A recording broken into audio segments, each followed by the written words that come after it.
They can't all be winners, not even on a system that won the console wars.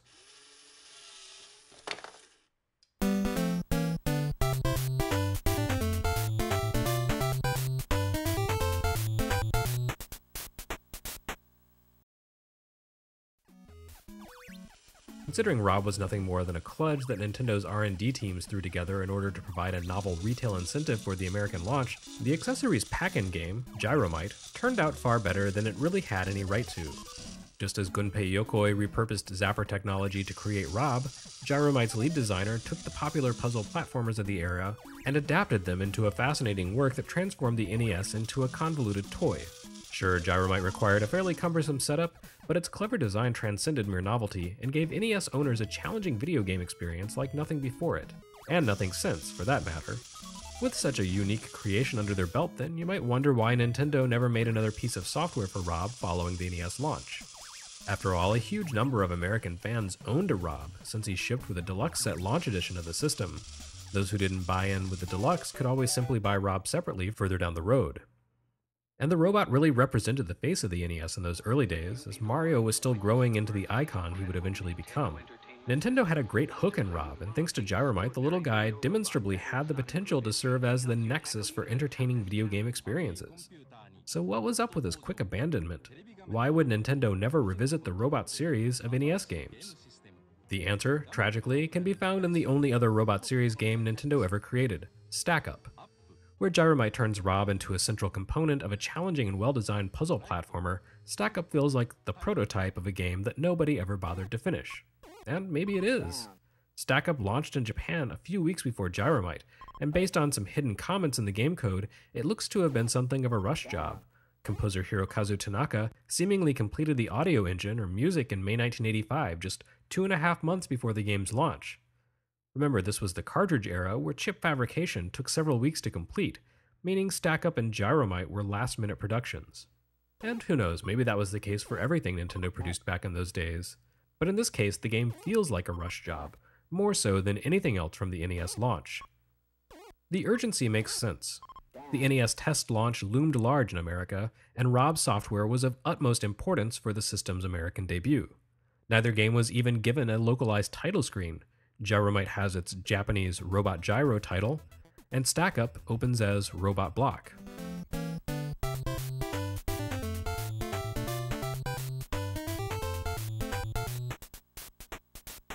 Like several other NES launch games, both Gyromite and Stack Up simply came to America as Japanese region Famicom boards slotted into adapters that converted their circuit pinouts to be compatible with the NES board. This, incidentally, makes them potentially a useful source for Famicom to NES converters, though given that the Stack Up cart sells for $100 or more on its own, it's not really a budget-friendly adapter donor. In that light, it's probably less remarkable that Stack Up turned out to be a pointless pile of garbage than it is that Gyromite somehow didn't. Still, where Gyromite was a fully formed creation featuring two similar but distinct play modes, Stack Up lacks a single function that feels complete, or that even gives the impression of purposefulness. On the contrary, Stack Up feels like a development tool that was hastily tweaked to resemble something vaguely similar to a video game and rushed out the door. The game jumps immediately to a menu screen that offers you 5 different selections: Test, Direct, Memory, and 1 or 2 players of something called Bingo. Test mode simply wakes R.O.B to ensure he's reading the screen, and possibly alerts the robot's processor to the fact that it's playing Stack Up rather than Gyromite. There is, in fact, a minor difference in R.O.B.'s behavior between the two games. In Gyromite, his arm assembly moves across 3 different heights. For Stack Up, he makes slightly finer movements and can actually adjust his arms to 5 different heights.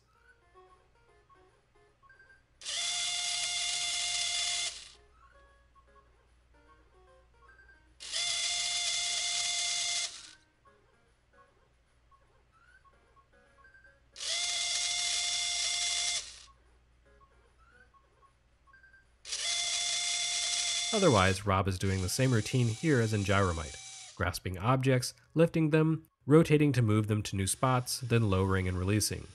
I suppose there's potential for a few different takes on this idea, but Stack Up turns out to be creatively dead on arrival. Stack Up abandons the paired gyros of its sister game in favor of 5 plastic pieces.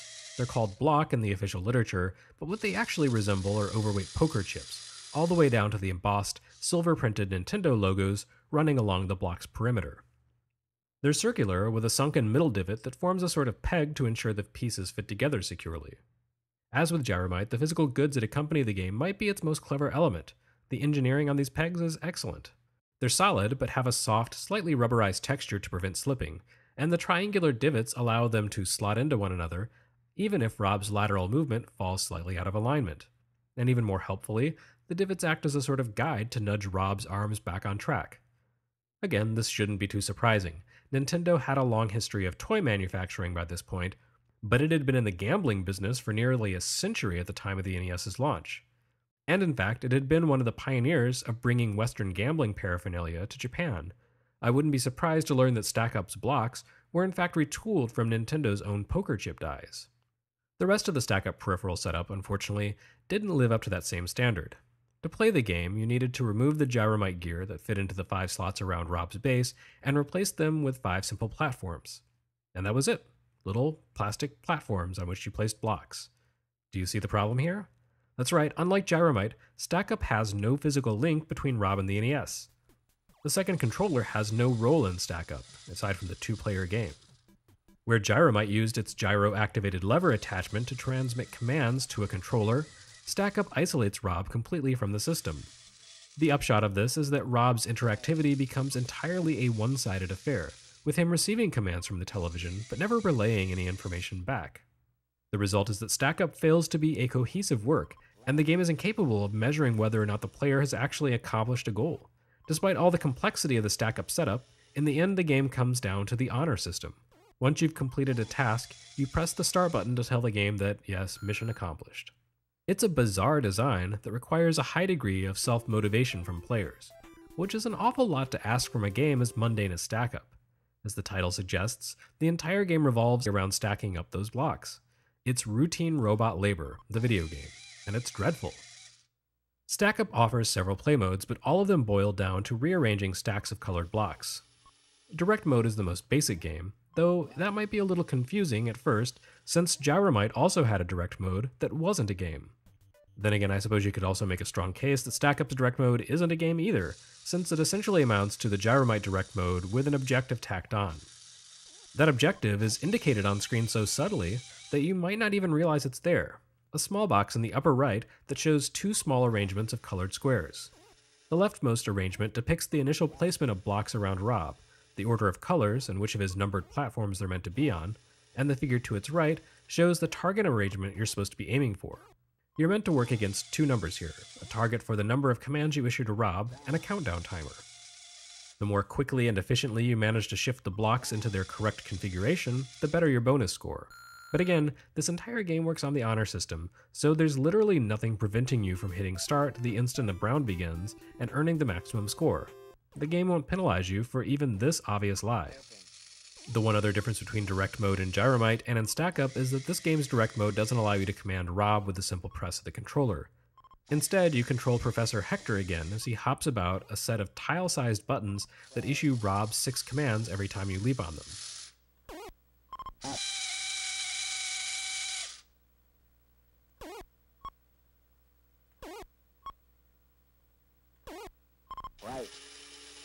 The middle row of the 3x3 button grid is blank, allowing you a neutral space in which to move between non-contiguous inputs, or to jump off of a button and back onto it again in order to issue the same command consecutively.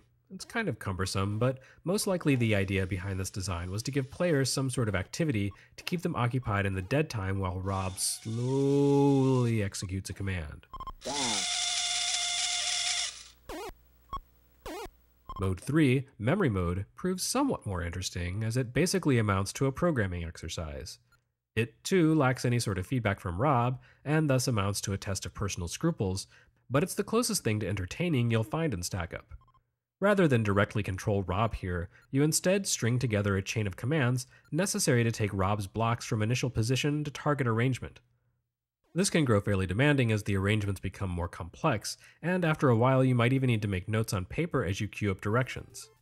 Still, while this presents a keen mental test, in the end it suffers from the same fundamental failure as direct mode. The peripheral setup lacks any sort of feedback mechanism, so in the end, failure to properly program Rob has the same effect as a correct programming sequence. None at all. You earn points, you move along. All playing Stack Up properly can offer is the private satisfaction of knowing you did well, but without any in-game acknowledgement of success or failure, it all rings hollow.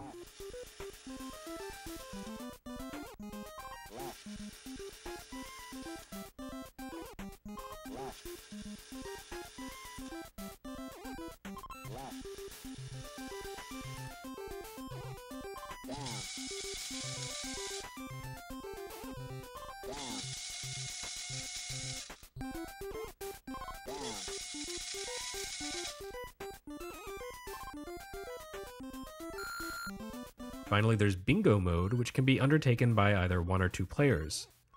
Bingo mode takes the 3x3 command console grid of the other 2 modes and turns it into a 5x5 grid in which you have to activate an entire row or column of buttons in order to execute a command linked to that line.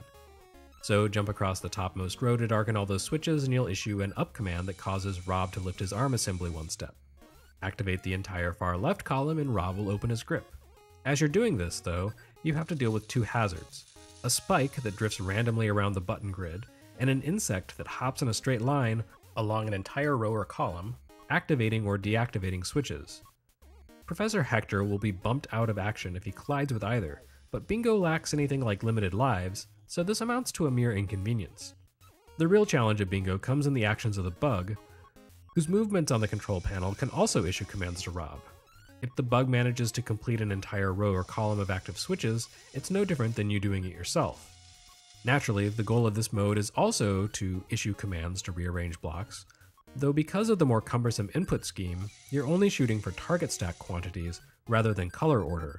It's tricky to input commands while enemies are playing havoc with the input field, but the biggest danger is that R.O.B.'s input control panel strangely features 2 different sets of left and right commands, while there's only 1 column or row apiece for the other 4 inputs. As a result, it's much easier to tell R.O.B to move laterally, and if you don't keep an eye on all the active switches on the field, the bug will frequently cause R.O.B to rotate before you're ready, which usually results in stacks being knocked over on the actual physical piece. It's pretty annoying to meticulously issue commands only to have your hard work spoiled at the last second because the bug creates an unexpected line of commands that upends your block stacks. And that's really Stack Up in a nutshell. Meticulous, annoying, hard work. It fails in all the ways that Gyromite worked, lacking any sort of inherent ability to check on players' progress and offering no real structure or goals beyond move around the colored blocks. Again, Stack Up feels like a tech demo forced by circumstance to become a game, though I have a hard time imagining how it could have been turned into something fun. For Stack Up to work properly, it would really need some kind of mechanism by which to determine the physical placement of the blocks around R.O.B, but that would probably require a weight sensing device, similar to the Wii Balance Board, which was still 20 years away. As it was, Nintendo must have intuited how miserable an experience Stack Up actually was, because it was the first black box NES game to vanish from shelves back in the day. It was a game you noticed on the poster that came with the NES to advertise other software releases, but you never really saw it at retail. Stack Up's combination of an oversized box, multiple accessories, 50% price premium over basic NES releases, and negligible gameplay actually made it exactly the kind of garbageware whose abundance during the Atari era made retailers so gun-shy about the NES in the first place. That it would be attached to R.O.B, the peripheral designed to assuage corporate buyers that know the NES wouldn't precipitate another market collapse. Well, there's irony, and then there's irony. Stack Up didn't destroy the NES though, because the system launched with plenty of actually worthwhile releases, and Nintendo quietly retired Stack Up from its lineup in a hurry. It's impossible to know precisely how long Stack Up remained in circulation, but I've seen a few claims that all copies of the game have those Famicom to NES adapters hidden inside. Since that's not always the case with games like Gyromite, which saw second pressings, this would suggest that Stack Up never saw a second round of production. Certainly it stands as one of the rarest and hardest to find black box games, second only to Donkey Kong Jr. Math, which makes it an anchor around the necks of the NES faithful 30 years after the fact. Anyone who wants to own a complete set of NES games or first-party games or just black box releases ultimately has to come to terms with the scarcity and expense of this dud of a game. So, in the end, poor R.O.B only had one good game in him. We ended up getting 2 games though, and Stack Up's poor implementation of the robot add-on and general insipidness ultimately mean that it was smart for Nintendo not to continue the NES Robot series. Granted, kids and parents who longed for something more to do with the bulky R.O.B peripheral once Gyromite had been mastered probably didn't see the good in this, But frankly, it's hard to imagine much positive coming from R.O.B beyond this point. He works better as an icon than as a device, a novelty for cameos and occasional pieces of homebrew software to revisit from time to time.